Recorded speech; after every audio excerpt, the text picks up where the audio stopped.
Smart FM presents Smart Emotion with Anthony Dio Martin from HR Excellency.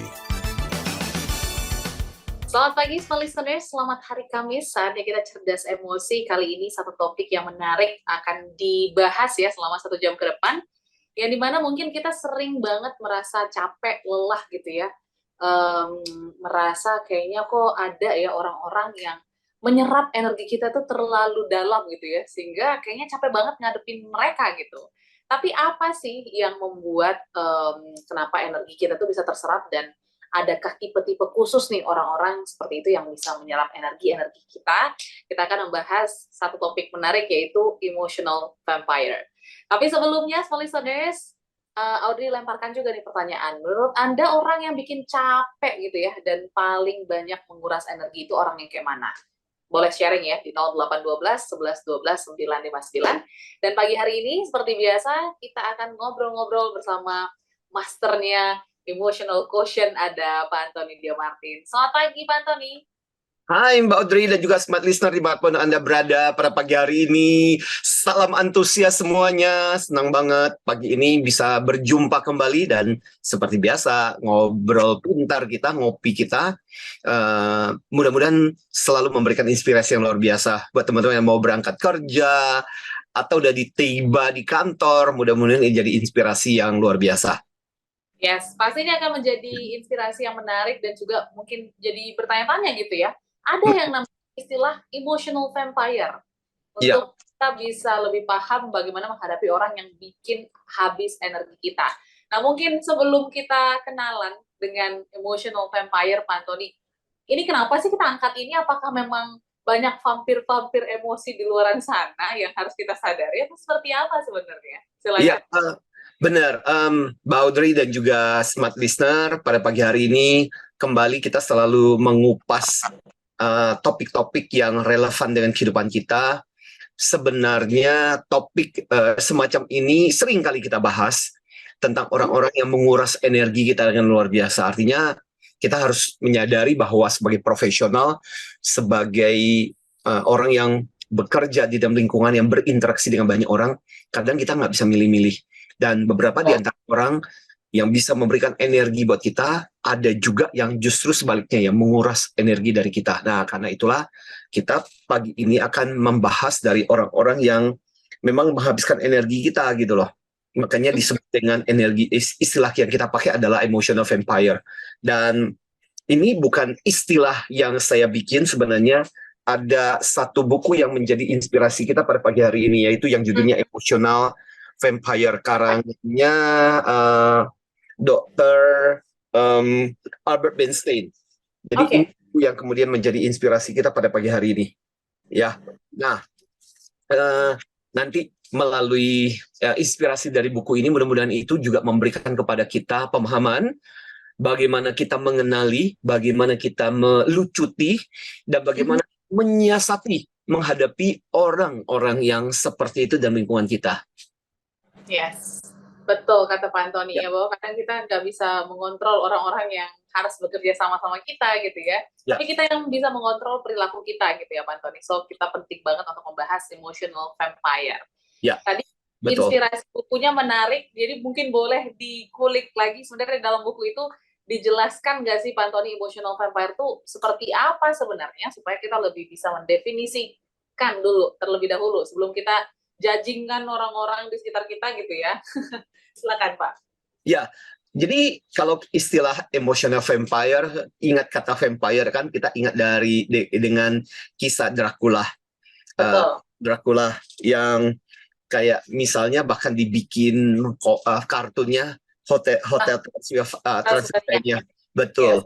Nah, banyak kisah yang bercerita tentang isinya. Kalau kita bicara tentang Dracula, kita bicara tentang vampire, kita bicara tentang makhluk gitu, seperti kelelawar yang punya taring, yang kemudian bisa menggigit dan kemudian menyedot darah kita sampai kering gitu.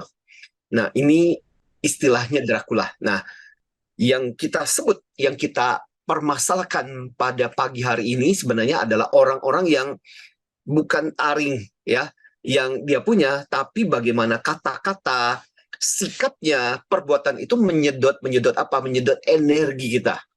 Jadi semakin lama kita berinteraksi dengan orang ini, semakin energi kita habis.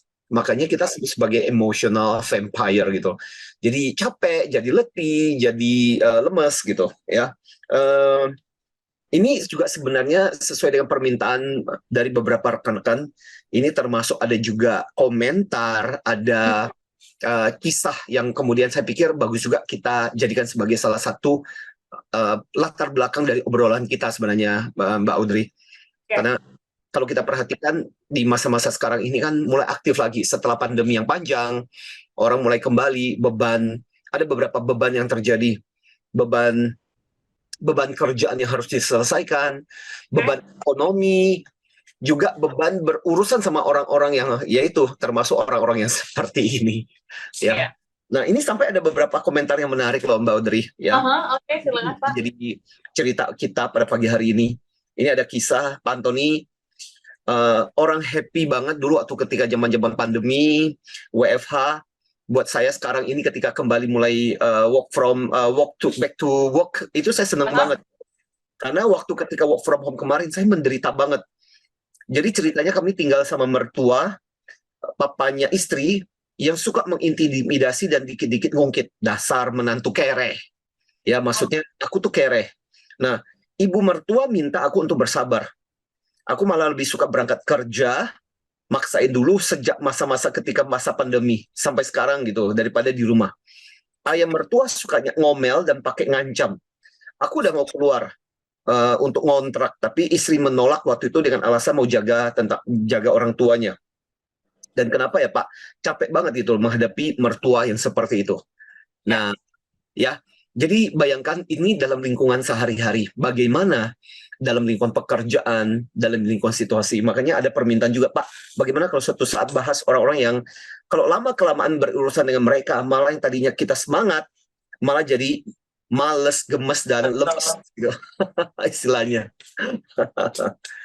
Nah itu beberapa hal yang jadi bahan obrolan kita.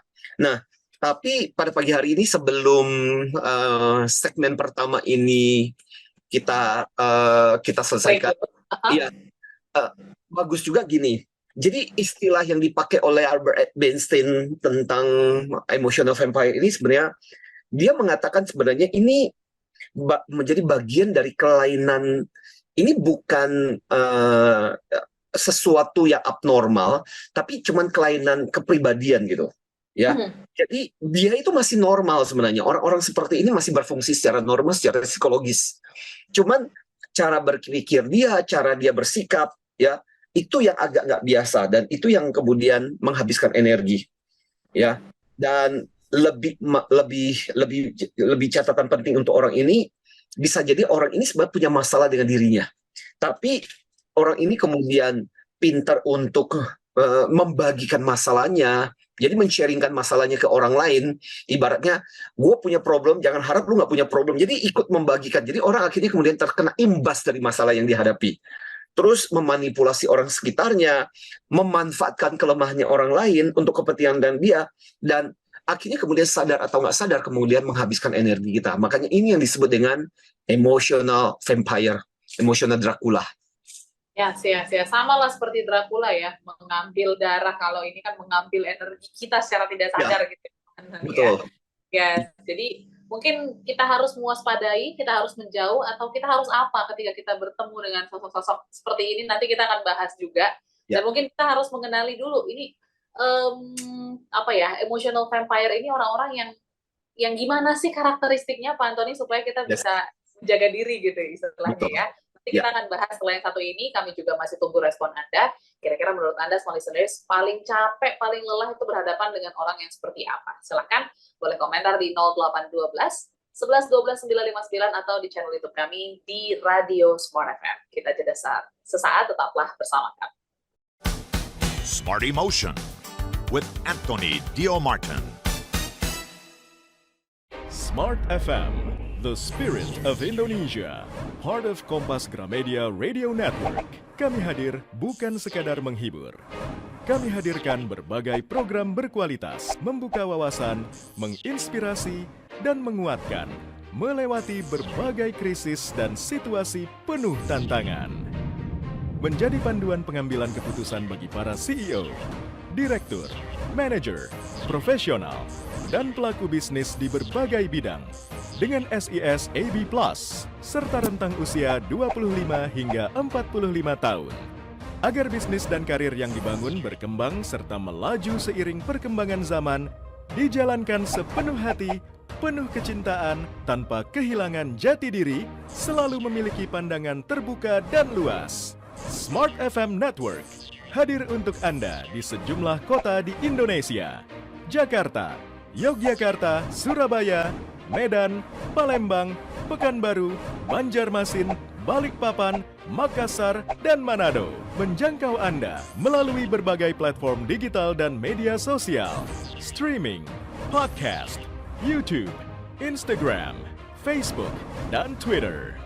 Meningkatkan peluang produk dan jasa Anda semakin dikenal, dipercaya, dan dipilih konsumen cerdas. Dengan dukungan tim activation kami yang kreatif dan profesional, jaringan yang luas, serta kolaborasi dengan unit Kompas Group of Media lainnya, kami merupakan mitra yang tepat untuk membangun brand awareness produk Anda. Smart FM, mendukung pertumbuhan serta kemajuan karir dan bisnis Anda. Smart FM, the spirit of Indonesia. Smart FM, the spirit of Indonesia. Smart Emotion with Anthony Dio Martin from HR Excellency. Baik, listeners, kita sambung perbincangan kita tentang emotional vampire ya. Mungkin kalau Anda baru mengikuti jadi bingung nih, kok serem banget namanya ya Pak Antoni ya, emotional vampire. Yeah. Tapi memang istilah ini mungkin secara nggak sadar kita temui gitu ya, banyak di pekerjaan, lingkungan kerjaan, ataupun mungkin lingkungan pertemanan, bahkan keluarga, orang-orang terdekat pun mungkin secara nggak sadar ada gitu ya, orang-orang yang menyerap energi kita secara berlebihan. Tapi kita mau kenalan lebih jauh, Pak Antoni, sama orang-orang ataupun mungkin tipe-tipe emotional vampire itu yang seperti apa karakteristiknya. Mungkin boleh dijabarkan, Pak Antoni? Ya, oke.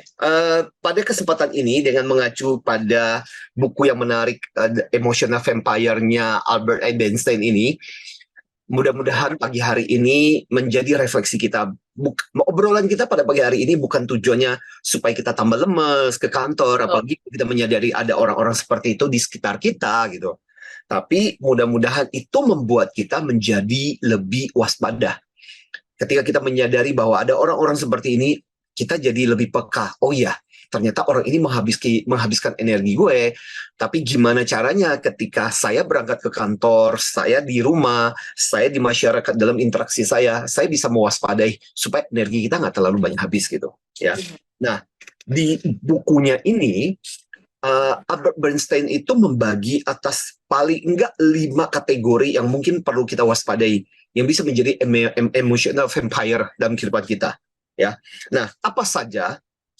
Yang pertama adalah yang kita sebut sebagai si intimidator, yang sekali mengintimidasi, melakukan, kalau dalam istilah bahasa psikologi itu atau bahasa kecerdasan emosional, suka melakukan emotional blackmail, ya, bikin kita dengan rasa takut, rasa berkewajiban atau rasa bersalah, yang biasa disingkat dengan FOG, fear, obligation, sama guilty. Ya, jadi dia melakukan intimidasi. Baik, kebayang nggak sih dalam interaksi dalam hubungan, misalnya contoh di keluarga dengan pasangan atau dengan pacar mungkin barangkali, atau misalnya contoh dengan atasan rekan. Jadi kebayang sih kalau kita berada dalam situasi di mana terus-menerus diancam, ditakut-takuti, dibiarkan, diciptakan rasa bersalah dan sebagainya. Nah, ini adalah tipe pertama dari tipe emotional vampire. Ya. Nah, tipe yang kedua adalah yang kita sebut sebagai tipe si tukang drama. Si tukang drama ini adalah mereka-mereka yang suka menciptakan cerita, kisah sebagai orang yang paling menderita. Dan orang ini menghabiskan energi, kenapa? Karena kemudian kita harus memberikan banyak sekali energi untuk meladeni dia. Terima teleponnya dia, terima curhatannya dia, terima konselingnya dia, terima ceritanya dia. Jadi betul-betul orang seperti ini merasa sebagai orang yang perlu dikasihani. Dan dia betul-betul menggunakan itu sebagai kesempatan untuk dikasihani gitu. Ya. Jadi ini yang kedua, tipe si tukang drama. Itu juga menghabiskan energi. Kebayang nggak sih? Kita tiap hari harus meladeni, sementara mungkin kita sibuk dan punya banyak kegiatan aktivitas yang lain. Ya, jadi ini yang kedua. Nah, yang ketiga, ini tipe yang suka melakukan penghinaan. Ya. Oke. Jadi emotional vampire yang ketiga ini adalah dia suka melontarkan kata-kata yang tujuannya untuk membuli, untuk menjatuhkan kita. Nah, ini bisa orang yang kita kenal, bisa orang yang tidak kita kenal. Tujuan dari si emotional vampire ini adalah tujuannya untuk menjatuhkan, untuk membuat mental kita jadi lemah. Makanya kita sebutnya sebagai dalam istilah bukunya Albert Einstein ini, dia menyebutnya sebagai tipe si penghina yang kompulsif. Ya, terus-menerus melakukan penghinaan. Dan dia menikmati ketika orang nangis, ketika orang merasa tersakiti, ketika orang merasa justru merasa bahwa dia menjadi korban gitu, dan dia menikmati yang seperti itu. Ya, itu tipe yang suka menghina. Nah, kemudian ada juga yang keempat, itu tipe yang disebut dengan tipe si narsis, si artis yang narsis. Jadi dia akan butuh energi terus-menerus untuk disayang, untuk dicintai, untuk dipuji. Dan kalau kita berteman secara sosial, kalau kita berteman secara real, dia akan terus-menerus memberikan fotonya, ceritanya, kisahnya, dengan tujuan supaya orang memberikan perhatian, memberikan penghargaan, kekaguman kepada dia. Ya, ini narsis banget gitu. Ya, tipe yang keempat. Nah, tipe yang kelima ini adalah tipe yang kita sebut sebagai tipe si kanak-kanak yang nggak mandiri. Jadi ini ya, dia berusaha untuk membagikan kanak-kanak yang nggak mandiri, yang suka paranoid, yang membagikan kecemasannya, ketakutannya, kekhawatirannya. Jadi akhirnya kemudian kita yang banyak berurusan dengan dia kemudian ikut-ikutan jadi merasa cemas, merasa takut gitu, ya. Dan dia membagikan kepada orang-orang di sekitarnya tentang ketakutannya, tentang kekhawatirannya. Nah, orang ini bisa sangat logis, yang tipe kelima ini. Kecemasan dan kekhawatirannya bisa dalam bentuk penyakit, bisa dalam bentuk lingkungan, dan itu dia, orang ini bisa logis dan bisa sangat persuasif, sehingga jadi ikut-ikutan. Kita berada ada orang seperti ini. Ya, jadi kalau kita perhatikan Mbak Audrey dan juga smart listener dari 5 tipe ini, kebayang nggak sih? Satu aja udah rasanya udah menghabiskan banyak energi, apalagi kalau kita berada di antara ke-5 orang seperti ini. Ya, capek banget. Yes, jadi mungkin listeners setelah mendengar 5 tipe tadi mungkin sudah bisa ya melihat kira-kira mana gitu ya di sekitar Anda yang mungkin selama ini menguras energi Anda seperti itu. Nah, mungkin boleh dijelasin satu persatu kali ya lebih dalam Pak Tony, supaya kita tahu sebenarnya bisa dibilang mungkin sosok intimidator atau mungkin narsis itu kadarnya ataupun standarnya itu sejauh mana gitu bisa dikatakan seperti itu. Mungkin kita breakdown satu-satu, silakan. Oke, yes. Mari kita luangkan waktu untuk melihat dan kemudian nanti kita akan berikan tips juga bagaimana kalau seandainya kita dalam kehidupan kita saat ini kita berhadapan dengan orang-orang seperti ini. Nah, apa yang bisa kita lakukan? Nah, yang pertama-tama mari kita bahas dulu yang tipe yang suka melakukan intimidasi. Ingat, tadi saya sudah mengatakan tipe intimidator ini adalah tipe yang dia menciptakan rasa bersalah, rasa kewajiban, atau rasa takut, yang biasa disingkat dengan FOG itu, fear, obligation, dan guilty. Jadi, cara yang dia pakai adalah memanipulasi supaya orang lain bertindak sesuai dengan keinginan dia. Ya, jadi cara yang dia pakai itu adalah dengan menghukum. Ketika kita nggak melakukan apa yang dia minta menghukum itu, dia bisa diemin, dia bisa menyakiti gitu, ya. Atau cara yang bisa dilakukan yang kedua adalah dengan menarik hadiah. Yang tadinya memberikan support, ya udah kalau kayak begitu aku nggak mau support lagi. Ya udah kalau kayak begitu aku nggak mau sayang lagi. Nah kayak gitu, ya. Jadi intinya gini, prinsip dia adalah kalau kamu tidak melakukan apa yang saya inginkan atau saya katakan, kamu bakalan sengsara gitu. Nah, contoh apa ya?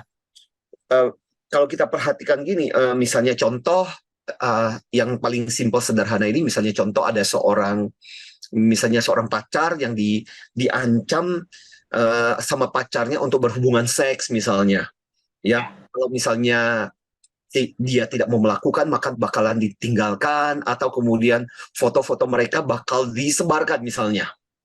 Nah, itu termasuk tipe intimidator. Itu tipe-tipe seperti itu yang suka mengancam. Atau misalnya seorang atasan yang melakukan sama bawahannya, di mana atasannya bilang begini, awas ya, kalau kamu tidak mengerjakan proyek ini, kalau tidak mau melakukan ini, awas aja, lihat aja nanti di penilaian akhir nanti, ya nilaimu bakal dihabisi gitu. Nah, ini contoh tipikal orang-orang yang menggunakan tipe intimidator. Jadi menciptakan rasa tanggung jawab, rasa bersalah, rasa takut dengan cara seperti itu. Ya. Gitu. Itu yang tipe yang pertama sih, Mbak Audrey, ya. Jadi dia merupakan apa ya? Ya, itu menciptakan rasa takut gitu. Ya, teror, dia menggunakan itu ahli teror gitu. Dia menggunakan ketakutan gitu. Ya, kalau menciptakan misalnya takut dengan perubahan gitu. Ya, kalau kamu nggak nurutin saya, ya saya masukin ke rumah sakit jiwa gitu kan, orang takut gitu kan perubahan gitu. Biasanya kayak gitu. Kalau misalnya ada juga yang menciptakan model-model gitu, takut ditolak. Ya, kalau kamu begitu, mendingan kita nggak usah tunangan aja gitu. Ya, jadi benar-benar menciptakan ketakutan-ketakutan seperti itu. Ya, tapi kadang-kadang gini, saya ingin memberikan catatan juga pada kesempatan pagi hari ini buat smart listener bahwa kadang-kadang intimidasi ketakutan ini kadang-kadang kita juga pakai sih. Perlu ya. Ya, bukan perlu sih, tapi kadang-kadang kita harus lakukan dengan sadar yang jelas. Ya. Ya, misalnya contoh, kadang-kadang misalnya ada pemakai narkoba, kemudian kita ancam. Kalau sampai pakai lagi, ya udah saya akan kembalikan ke pusat rehabilitasi. Jadi itu mungkin akan menjadi salah satu ancaman buat dia. Jadi kadang-kadang kita bisa menggunakan itu. Cuman ya itu, buat orang-orang yang bermasalah yang kita masukkan dalam kategori vampire emosi itu menjadi bagian dari penyakit kebiasaan yang betul-betul dia pakai sehari-hari dalam interaksi. Makanya capek berurusan sama orang seperti ini. Betul. Dan pasti dipenuhi ketakutan nih ya, dan kekhawatiran setiap hari gitu. Betul. Makanya, betul. Okay. Mungkin sebelum kita break, kita bahas yang korban yang kedua, maksudnya tipe kedua, Pak Antoni. Gimana tuh? Ya, yang tipe yang kedua gampang, tipe tukang drama. Mungkin Audrey dan juga smart listener, Anda seringkali bertemu sama orang yang ketika bertemu dengan dia, dan dia mulai dengan penuh tangisan air mata dan mulai bercerita tentang betapa sial, betapa sedih, betapa susah hidupnya itu. Dan kita harus terus-menerus mengentertain orang seperti itu. Ya. Dan yang dia ciptakan dari jenis emotional vampire rasa ini, tukang drama ini adalah, pertama adalah rasa kasihannya kita, yang kedua adalah rasa bersalah. Rasa kasihan, aduh kok orang kayak gini, kalau aku nggak perhatian kok kasihan banget gitu. Ya, hidupnya kan udah susah, dia kan baru saja ditinggal sama orang tercintanya gitu, sama keluarganya, aduh kasihan banget. Jadi menimbulkan rasa kasihan. Yang kedua adalah rasa bersalah. Aduh, kayaknya kalau aku nggak memperhatikan dia, kok kayaknya tega banget. Nah, inilah perasaan-perasaan yang diulik-ulik sama si tipe tukang drama ini. Ya, jadi saya kasih contoh misalnya, ini pernah kejadian, ada seorang adik perempuan dari salah satu peserta kita. Ya, adik perempuannya kemudian bercerai dengan yang bercerai kemudian membawa anaknya. Jadi si adiknya ini kemudian terus-menerus jadinya merongrong keluarganya. Ya, akhirnya kemudian tinggal dengan ibunya. Jadi terus-menerus berkata kepada saudara-saudaranya, "Loh, aku kan ditinggal sama suami saya harus merawat anak saya." Jadi terus-menerus itu yang drama yang diciptakan. Ya. Dan akhirnya kemudian dia sendiri yang merasa harus diperhatikan. Padahal di situ ada ibunya, dan ibunya malah nggak diperhatikan. Dia merasa bahwa hidupnya itu jauh lebih sengsara, lebih sedih, dan meminta supaya adik-adiknya dan saudara-saudaranya itu harus memperhatikan dia, bukan memperhatikan ibunya. Kebayang nggak sih gitu?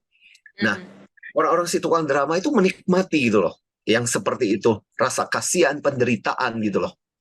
Dan misalnya ada juga yang ini kisah yang lain juga tentang seorang kerja yang terus-menerus datang dengan penjelasan tentang keluarganya, suaminya yang abusive, yang suka mukul gitu loh. Terus sampai ditunjukin luka-lukanya, ini loh lihat tuh luka-luka saya ini dan sebagainya. Jadi tiap hari itu drama gitu. Yes. Kan kebayang gak sih sekali dua kali mungkin itu adalah kesopanan Gitu ya. kan gitu loh Mbak Audrey. Tapi kebayang gak sih ini tiap hari kita harus meladeni dia untuk ketika dia datang ke kantor, dia udah capek banget, udah tahu bahwa gayanya itu dia akan mulai bercerita tentang situasi ya penderitaannya. Jadi kita belum kerja aja udah rasanya membayangkan dia di samping kita aja gila, udah capek banget gitu. Betul. Oke. Yes, ini si korban yang histrionik ya, ataupun alias tukang drama pasti Ya, ada. Ya betul, dalam istilah psikologi biasanya tipe-tipe histrionik ya, biasa kita sebut sih. Oke. Ya. Nah, masih ada 3 tipe lagi ya yang akan kita Yes. dalami. Kita masih tunggu small listeners untuk sharing kira-kira menurut Anda orang yang seperti apa yang bikin Anda capek banget gitu small listeners ya. Silahkan di 0812 11 12 959 atau di channel YouTube kami. Kita jeda saat, kita akan lanjutkan Emotional Vampires setelah yang satu ini. Smart Emotion with Anthony Dio Martin.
Untuk donor darah udah 2-3 kali.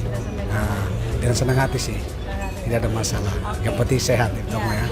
Ya kalau saya pribadi seharusnya diterus-terusin ya. Maksudnya artinya secara berkala, secara kontinu. Jangan hanya sekedar buat, tapi ini karena ini tujuannya adalah untuk menolong manusia, sesama manusia dimanapun berada. Seperti itu. Untuk acara sendiri saya senang gimana ya? Sebetulnya untuk acara yang seperti ini lebih bisa ditingkatkan lah. Kalau misal ada acara ulang tahun kah atau apa, mungkin bisa diadakan lagi gitu. Oke. Mungkin ada yang lain gitu. Untuk info sendiri saya dapat langsung dari info WhatsApp di Smart FM. Dari info itu saya langsung daftar di beberapa hari lalu, kemudian saya datang ke lokasi langsung hari ini.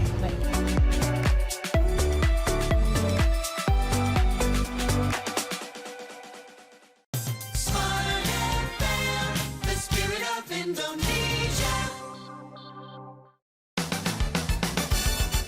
Smart Emotion with Anthony Dio Martin from HR Excellency. Kembali smart listeners dalam Smart Emotion dan masih bersama Pak Anthony Dio Martin ya, dengan 5 tipe emotional vampires yang mungkin ini sangat-sangat relate sama kita karena banyak tipe-tipe orang yang ada di sekitar kita yang secara nggak sadar ini menyerap seluruh energi kita dan membuat kita lelah. Jadi kayaknya pekerjaan, aktivitas kita juga jadinya nggak maksimal gitu ya kalau ada orang-orang seperti ini di sekitar kita. Tadi kita sudah bahas tentang orang yang suka drama, ya tukang drama ya, dan juga ada yang intimidatif ya, yang menggunakan fear, negation, dan juga pasti ada guilty gitu tadi ya. Nah, tadi yang menarik juga yang kalau ditangkap tadi ada yang suka bully, yang suka menghina gitu, Pak Antoni. Itu tipe-tipe yang gimana tuh, Pak Antoni? Ya, nah itu tipe yang ketiga dari lanjutan obrolan kita adalah kalau kita bertemu sama orang-orang yang tipe suka menghina secara kompulsif. ya. Jadi apa yang membuat dia suka menghina atau mengata-ngatai itu karena orang-orang seperti ini biasanya fokus pada hal-hal yang sangat detail. Ya, dia bermaksud untuk mengontrol dengan cara menunjukkan kelemahannya orang lain. Ya, dengan menunjukkan kelemahan, kekurangan orang lain, dia merasa dirinya lebih dominan gitu. Ya. Dan ketika misalnya orang melakukan sesuatu tidak sesuai dengan standarnya dia, maka kemudian dia akan dengan cepat untuk mengomentari, memberikan penilaian gitu. Ya, ini netizen banget ya. Ya. Nah, dia bisa dengan gampang itu memberikan label orang-orang seperti ini. Kalau kita hidup bersama dengan tipe vampire Dracula yang seperti ini, dia itu bisa dengan cepat memberikan istilah-istilah kayak jorok, bodoh, kamu itu clumsy banget, kamu tuh malas, kamu tuh sampah. Jadi dia cepat banget untuk memberikan cap atau label kepada orang di sekitarnya ketika tidak memenuhi standarnya. Kebayang nggak sih? Jadi capeknya tuh di situ, tipe vampire yang ketiga ini. Dia menghina dengan kata-kata, ucapan, kata-kata yang betul-betul menusuk. Ya, kita misalnya contoh, ini adalah satu kisah yang menarik. Jadi ini ada cerita tentang seorang istri yang terobsesi banget dengan kebersihan. Jadi sampai tamu yang habis datang itu kursinya itu harus dilap sama dia. Ya, setelah tamunya pergi. Ya. Jadi suaminya, anak-anak itu seringkali dibilang jorok gitu loh, manusia purba, manusia primitif gitu loh, nggak bersih. Ya, suaminya itu sampai akhirnya kemudian nggak tahan dan akhirnya kemudian berakhir dengan cerai. Ya, gara-gara kebiasaan si istrinya itu. Nah, ini tipe juga yang kita sebut sebagai tipe-tipe penghina yang kompulsif. Karena dia tuh suka melabel orang lain. Orang lain kalau tidak memenuhi standar dia, maka kemudian dilabel. Kamu jorok lah, kamu bodoh lah, kamu idiot lah, kamu manusia purba, ya kayak gitu-gitu. Ya. Atau misalnya contoh penghina yang kompulsif itu, ini juga pernah terjadi. Saya masih ingat di salah satu perusahaan multinasional kita pernah bekerja sama dengan mereka. Nah, ini salah satu tipe pimpinan yang kemudian meresahkan orang-orang di sekitarnya. Karena tipe pimpinan ini suka sangat perfeksionis dan itu sampai sangat detail. Jadi kalau misalnya menulis presentasi, fontnya, tipenya seperti apa harus sesuai dengan selera dia.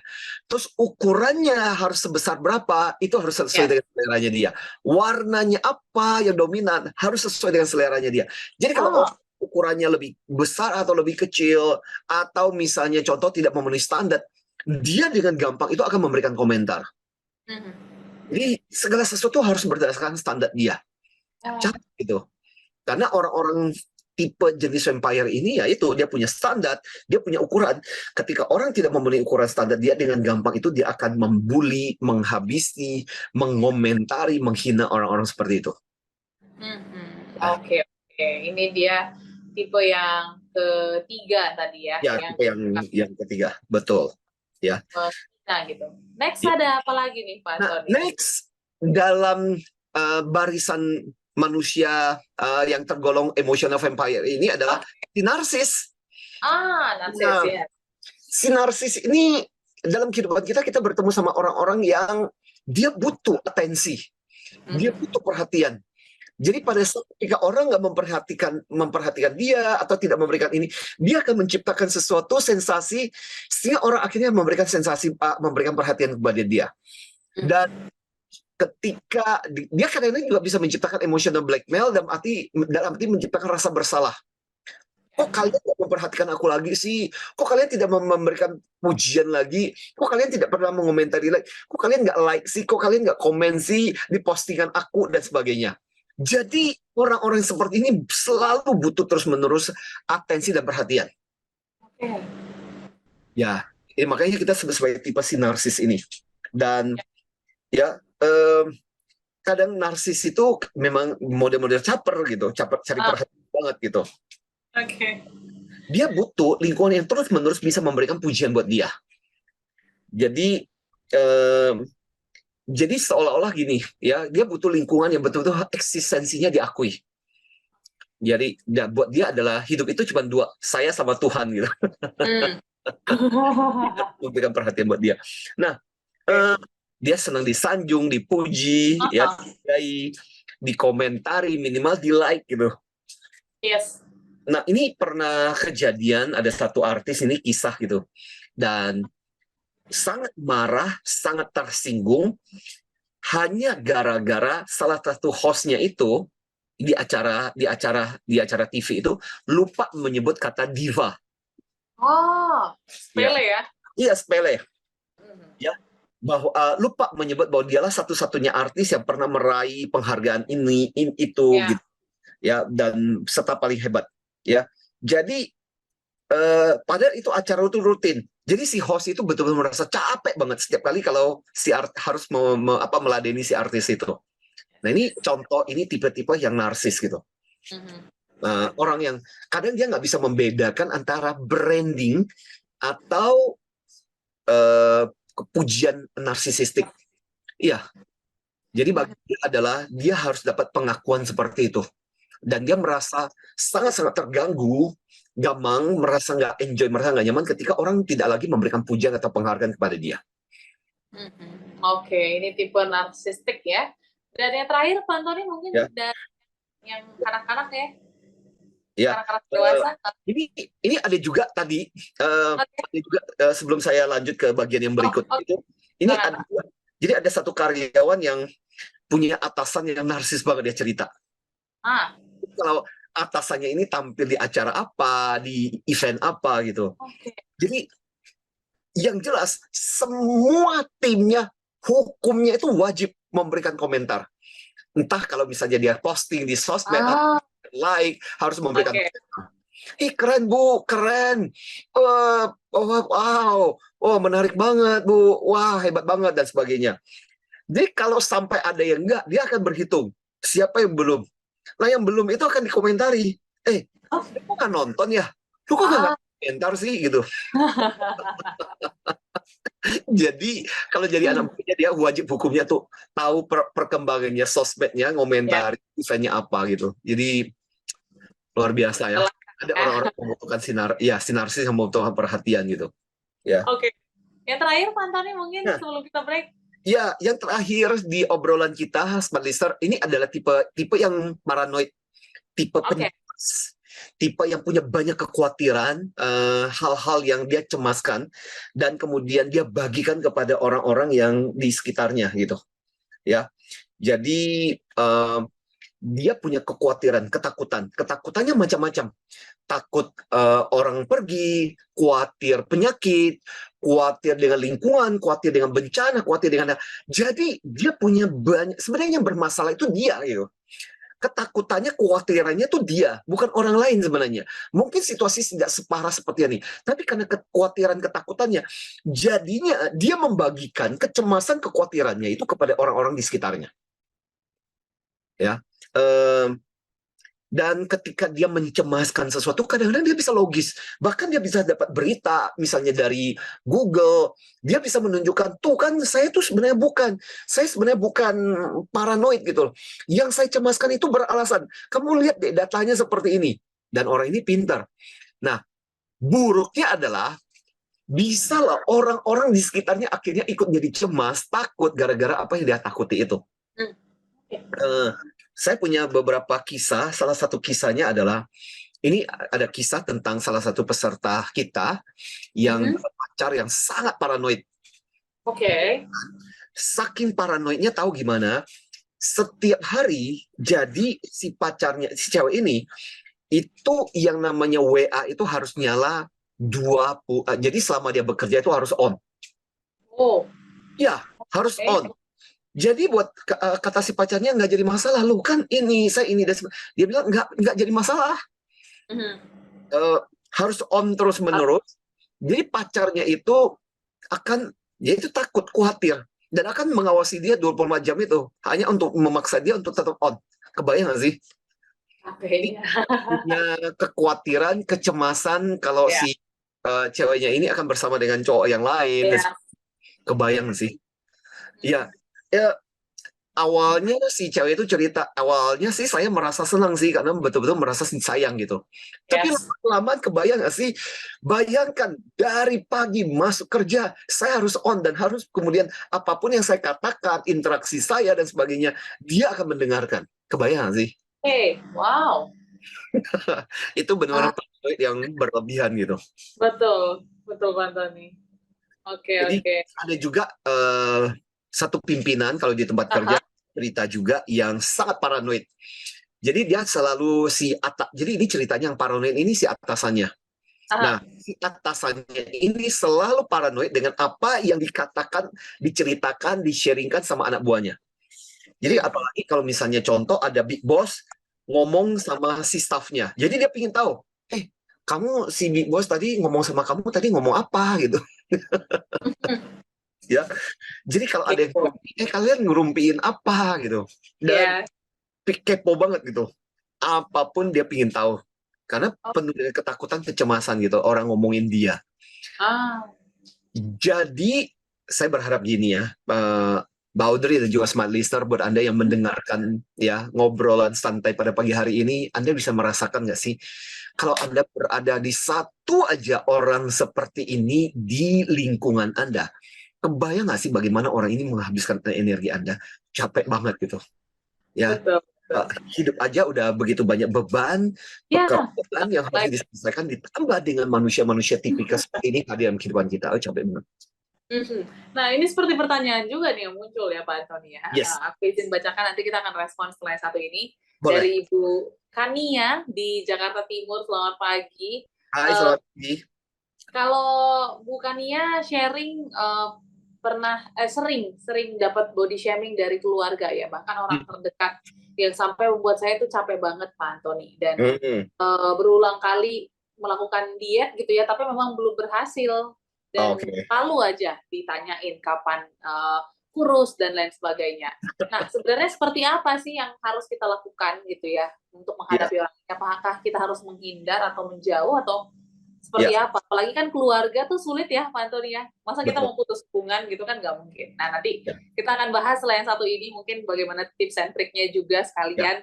Jadi kita jeda saat, tetaplah bersama kami semua listeners dalam Smart Emotion. Smart Emotion with Anthony Dio Martin.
Donor darah udah 2-3 kali. Nah, dengan senang hati sih, tidak ada masalah. Yang penting sehat ya, kamu ya. Ya kalau saya pribadi seharusnya diterus-terusin ya. Maksudnya artinya secara berkala, secara kontinu. Jangan hanya sekedar buat, tapi ini, karena ini tujuannya adalah untuk menolong manusia, sesama manusia dimanapun berada. Seperti itu. Untuk acara sendiri saya senang gimana ya? Sebetulnya untuk acara yang seperti ini lebih bisa ditingkatkan lah. Kalau misal ada acara ulang tahun kah atau apa, mungkin bisa diadakan lagi gitu. Oke. Mungkin ada yang lain gitu. Untuk info sendiri saya dapat langsung dari info WhatsApp di Smart FM. Dari info itu saya langsung daftar di beberapa hari lalu, kemudian saya datang ke lokasi langsung hari ini.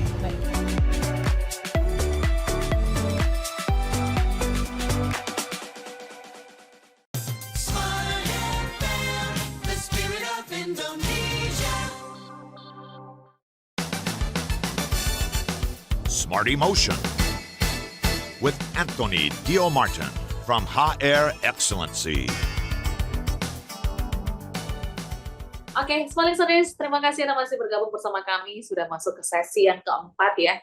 Nggak kerasa ya, Pak Antoni ya? Yes, Sudah betul, hampir cepat 40. banget gitu. Betul, Yes. karena memang topik ini sangat-sangat menarik dan relate pastinya untuk Anda Smart Listeners yang mendengarkan pagi hari ini. Seperti Ya. Ibu Kania ya, yang sudah join pagi hari ini, yang Ya. bertanya, gimana sebenarnya untuk menghadapi orang-orang yang punya emotional vampire, terlebih yang punya kedekatan emang nggak bisa dipisahkan ya, mungkin pasangan, terus juga keluarga, mungkin rekan kerja dan lain sebagainya. Apa yang harus dilakukan? Silakan, Ya. Pak. Oke, pertanyaan dari bukannya sebenarnya akan menjadi dasar buat kita untuk tips pada pagi hari ini.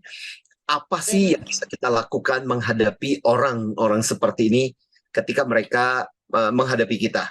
Jadi Ya. memang satu pembelajaran penting dari obrolan ini adalah bagaimana kita belajar untuk tadi pertama-tama lebih waspada, lebih aware, lebih bisa mengantisipasi, dan akhirnya kemudian kita belajar untuk tidak terlalu gampang terpengaruh oleh orang yang seperti ini.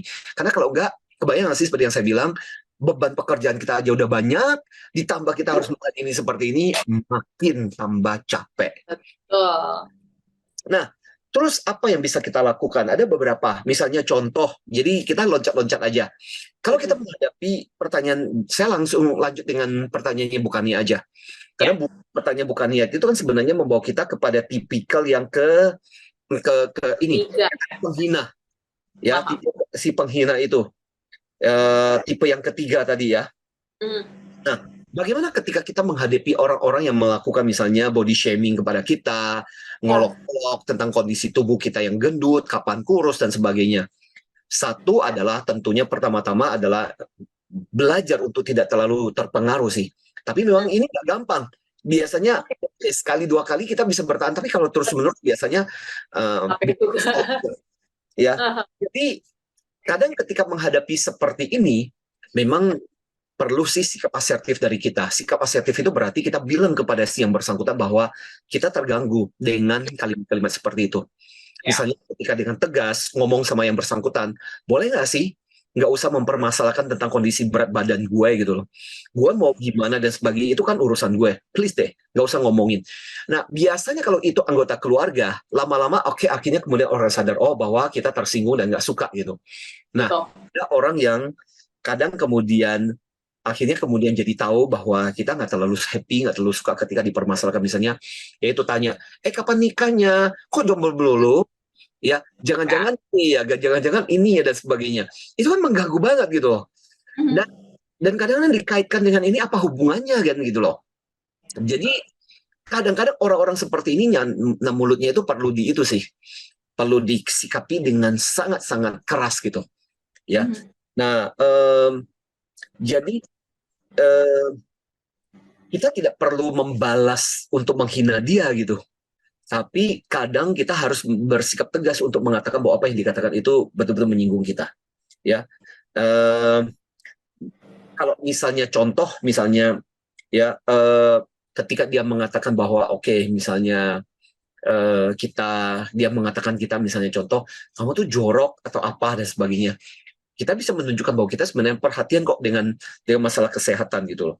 Ya, jadi kita bisa menunjukkan kepada dia bahwa aku nggak seperti yang kamu tunjukkan. Tapi bagus juga sih, terakhir saya seringkali bilang kepada gini, untuk mereka yang menghina kita, kan minggu lalu kan kita bahas tentang bagaimana caranya kita melakukan balas dendam positif. Yes, betul. Kita bisa menggunakan kata-kata penghinaan dia untuk membuktikan bahwa suatu ketika kita akan buktikan kepada orang ini bahwa apa yang dia tuduhkan itu tidak benar.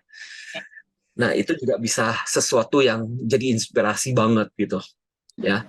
Jadi jangan terlalu terpengaruh oleh orang-orang seperti ini. Ya, kadang-kadang ada yang kafilah, ya anjing menggonggong kafilah harus yes. Iya. Ya, Jadi itu sudah diambil hati ya, Pak Antoni ya. Ya. Oke. Nah, tipe-tipe lain seperti apa tuh, Pak Antoni? Nah, menghadapi contoh, mari kita balik lagi tips misalnya kalau untuk menghadapi si yang suka melakukan intimidasi, ya, Yes. blackmail. Jadi ada beberapa yang kemudian jadi pembelajaran di kelas kecerdasan emosional. Makanya ini sekaligus juga sebenarnya memberikan inspirasi juga kepada teman-teman. Bagus banget kalau seandainya punya kesempatan, teman-teman juga belajar tentang kecerdasan emosional. Which is, saya mau menginformasikan bahwa di program yang akan datang itu akan kita lakukan di bulan Agustus. Ya, 21 dan 22 Agustus. Jadi setelah HUT kemerdekaan ya. Ya, HUT kemerdekaan kita, setelah hari proklamasi kita. Jadi tanggal 21 dan 22 Agustus, di mana selama 2 hari kita bisa belajar tentang bagaimana kita lebih cerdas emosi. Nah, salah satu pembahasan di dalam kelas kecerdasan emosional itu termasuk bagaimana kita menghadapi orang-orang yang melakukan intimidasi. Nah, saya mau bocorin sedikit, di salah satu teknik yang diajarkan, ada teknik yang namanya SOS. Ya. SOS itu bukan save our soul gitu ya. Dengan teknik ini bisa menyelamatkan jiwa kita sih dari orang yang melakukan intimidasi, yang jelas sih sebenarnya. Tapi SOS itu singkatan dari stop, observe, dan strategize.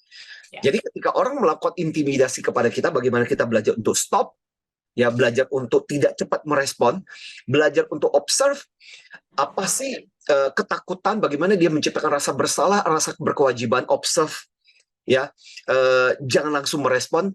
Tapi yang paling penting adalah strategize. Strategize itu berarti bagaimana caranya kita menstrategikan untuk menghadapi orang seperti itu. Misalnya contoh, teman yang suka minjem, ketika kita nggak ngasih, mulai dia ngulik-ngulik balas budi. Kalau kamu tidak, dulu ketika kamu susah aku pernah bantu kamu, ketika ini aku pernah ini dan sebagainya. Jadi model kayak begitu. Jadi, nah, SOS itu nolong, stop, jangan cepat merespon, observe itu untuk melihat apakah benar. Biasanya kadang-kadang orang ini suka melakukan bluffing. Kamu memenuhi apa yang saya katakan, saya akan melakukan ini. Biasanya cuma bluffing aja sih. Nah, strategize itu akhirnya kita mikirin bagaimana kita harus menyikapi. Tapi yang jelas ini, orang intimidator ini sekali Anda beri, dia akan terus-menerus melakukan. Jadi jangan sampai kita membiarkan untuk memberikan kepada orang ini bulat-bulat. Karena ketika kita memberikan kepada orang ini, dia dapat, besok dia akan ngulang lagi, besok dia akan ngulang lagi, dan besok akan ngulang lagi. Ya. Mungkin kita, karena waktu kita cukup terbatas nih Pak Tony, mungkin secara general kali ya. Nanti kalau misalnya mau lebih dalam, boleh ikutin kelas Pak Tony aja di bulan Agustus. Nah, termasuk sebenarnya si tukang drama, bagaimana kita menghadapi, kadang-kadang kita harus tega sih gitu. Kadang-kadang ya karena kan dia menciptakan supaya kita menciptakan rasa bersalah gitu. Ya. Atau yang orang-orang yang misalnya yang menimbulkan kecemasan. Jadi inti dari obrolan kita pada pagi hari ini sebenarnya adalah ada beberapa hal yang sekali lagi ini menjadi dasar dari pembelajaran di kelas kecerdasan emosional. Makanya sekali lagi saya mendorong buat teman-teman rekan-rekan yang mendengarkan kita pada pagi hari ini, yuk kita punya kelas tanggal 21 dan 22 Agustus ya di bulan depan. Dan buat teman-teman yang tertarik, please gitu, teman-teman bisa join dan teman-teman bisa nelpon ya. 081298054929 ya, 081298054929 atau boleh juga telepon ke Smart FM.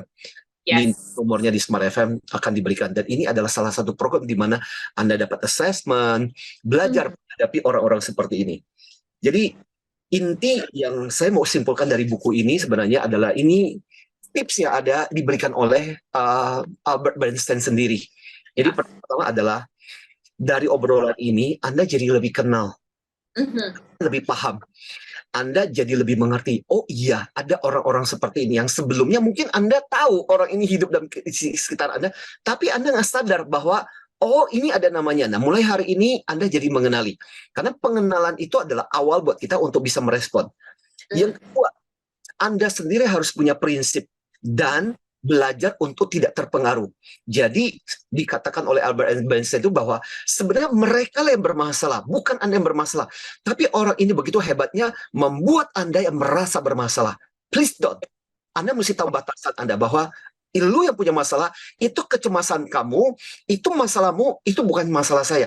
Jadi harus mengerti batasannya.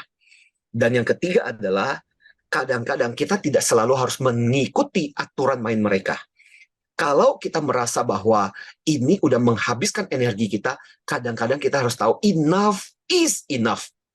Bahwa iya kita memberikan rasa kasihan, iya kita membantu, iya kita memperhatikan, iya kita like. Tapi kan kita nggak bisa terus-menerus melakukan seperti itu. Betul. Ketika dia mulai mengintimidasi, kadang-kadang kuping kita harus tahan sih gitu. Akhirnya kita akan belajar bahwa, oh iya, tidak selalu mempan. Nah, dari situ kita bisa belajar untuk tidak terlalu terganggu oleh vampire emosi ini. Kalau enggak, energi kita bakalan habis. Ya. Yes. So, Yeah. mudah-mudahan obrolan kita pada pagi hari ini menginspirasi teman-teman supaya lebih bijak, lebih sadar, dan lebih peace menghadapi mereka-mereka ini. Yes, seperti yang Pak Antoni katakan ya, bahwa kesadaran ini yang bermula dari kita menentukan perilaku kita. So, sadari dulu memang ada beberapa tipe-tipe orang yang seperti ini gitu ya, listeners Betul. ya. Ya. Jadi, kalau misalnya Anda pun merasa obrolan ini cukup penting gitu ya untuk orang-orang di sekitar Anda, orang-orang yang Anda sayangi, jangan lupa untuk di-share. Yes. Kalau misalnya ada topik-topik yang menarik juga yang ingin Anda bahas, boleh juga ya DM ke Instagram Pak Antoni di @antoni_diomartin atau ke WA kita juga boleh di Yes. Smart. Ya pasti, thank you Pak Antoni. Ini dari jauh juga pagi hari ini ya. Semoga Yes, tetap semangat dari untuk Kota melanjutkan. Bintang. Yes, Betul.